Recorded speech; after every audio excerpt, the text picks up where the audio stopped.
Hari ini akan ada pemeriksaan saksi mahkota yang merupakan saksi ini adalah juga terdakwa untuk kasus yang sama. Mulai dari Richard Eliezer, lalu juga Ricky Rizal dan Kuat Ma'ruf. Yang diperiksa pertama kali pada sidang hari ini adalah Richard Eliezer. Anda bisa menyaksikan di layar kaca Anda, saudara. Ini adalah gambar teranyar dari Pengadilan Negeri Jakarta Selatan. Richard Eliezer yang juga merupakan terdakwa dan juga sekaligus justice kolaborator untuk kasus peristiwa pembunuhan ataupun kasus pembunuhan berencana Yosua Huta Barat sedang diperiksa oleh majelis hakim. Selain Richard Eliezer, hari ini Ricky Rizal dan juga Kuat Ma'ruf juga akan diperiksa sebagai penambahan untuk memperkuat terangnya kasus pembunuhan berencana Yosua Huta Barat yang terjadi di rumah dinas Verdi Sambo di Duren 3, Jakarta Selatan.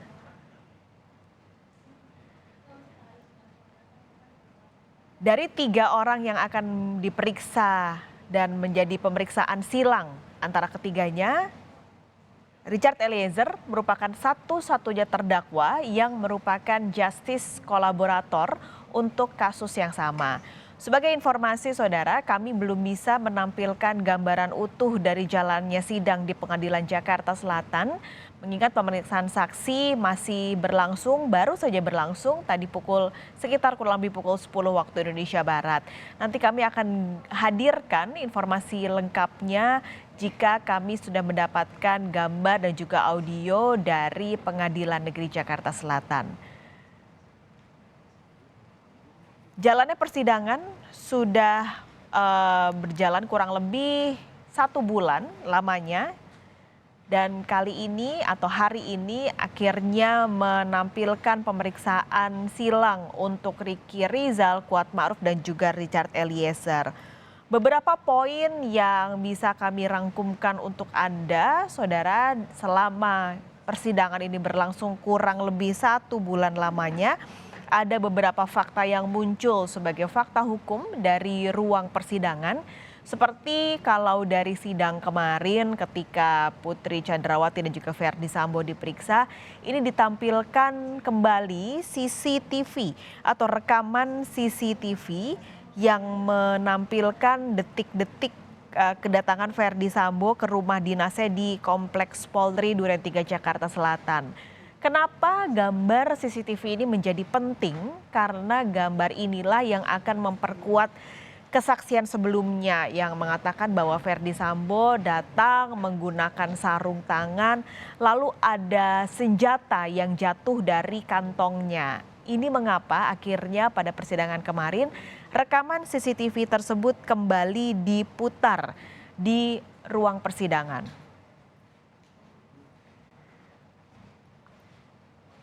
Beberapa fakta persidangan lain juga muncul selama sidang selama kurang lebih 1 bulan ini. Tapi untuk lebih lengkap bagaimana jalannya persidangan pada hari ini Putu Trisnanda sudah ada di Pengadilan Negeri Jakarta Selatan.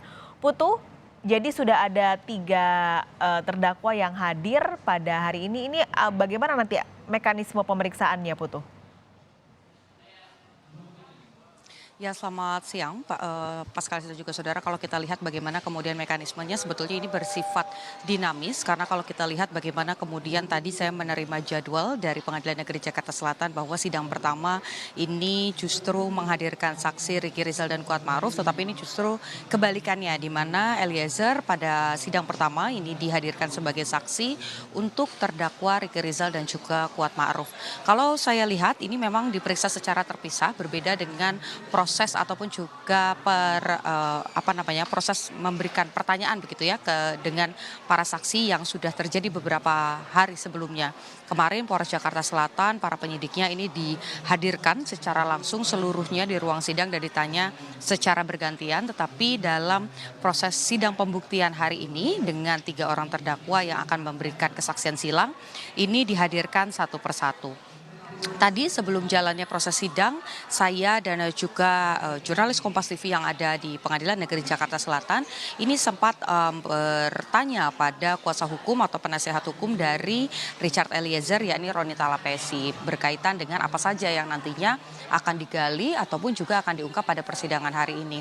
Yang pertama tentu saja ini berkaitan dengan BAP dari Ricky Rizal dan juga Kuat Ma'ruf yang bertentangan ataupun juga perubahan-perubahan kesaksian yang bertentangan dengan yang disampaikan ataupun juga ditulis dalam BAP dan juga ditulis dalam dakwaan yang disampaikan oleh Eliezer. Ini nantinya akan dikonfrontir.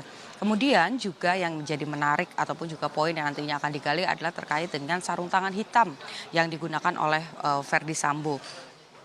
Pada dakwaan yang disusun oleh jaksa penuntut umum ini disampaikan Verdi Sambo menggunakan sarung tangan hitam saat berada di rumah dinas Duren 3 tepat sebelum peristiwa kematian ataupun juga penembakan Joshua Huta Barat ini terjadi.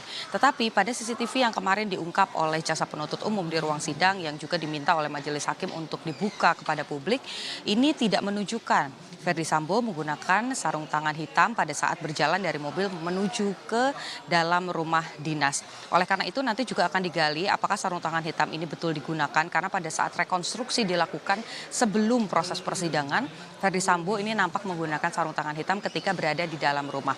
Mengapa sarung tangan hitam ini menjadi penting dan juga signifikan mempengaruhi proses persidangan? Ini nanti kaitannya dengan pasal ataupun juga dakwaan yang diberikan oleh jaksa penuntut umum kepada Verdi Sambo.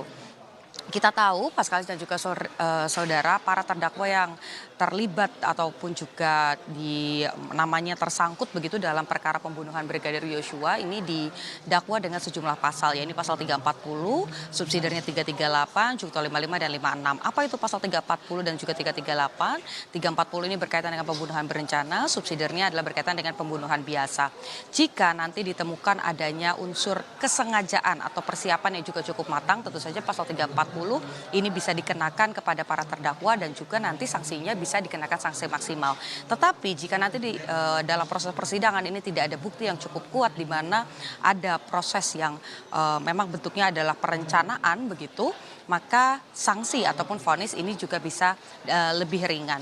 Mengapa saya bisa menyampaikan demikian? Karena kemarin juga disampaikan oleh kuasa hukum dari Verdi Sambo yang menyatakan bahwa CCTV yang menunjukkan Verdi Sambo tidak menggunakan sarung tangan hitam ini justru bisa menjadi kekuatan yang nantinya akan didorong oleh kuasa hukum untuk memanggil kembali Azan Romer yang merupakan ajudan dari Verdi Sambo yang juga pernah bersaksi bahwa melihat Verdi Sambo ini sudah menggunakan sarung tangan hitam ketika sebelum masuk ke rumah dinas Duren 3. Ini yang nantinya akan digali, kita nantikan apakah ada fakta-fakta lain juga yang akan disampaikan oleh Eliezer, Ricky Rizal ataupun juga Kuat Ma'ruf dalam proses persidangan silang pada hari ini.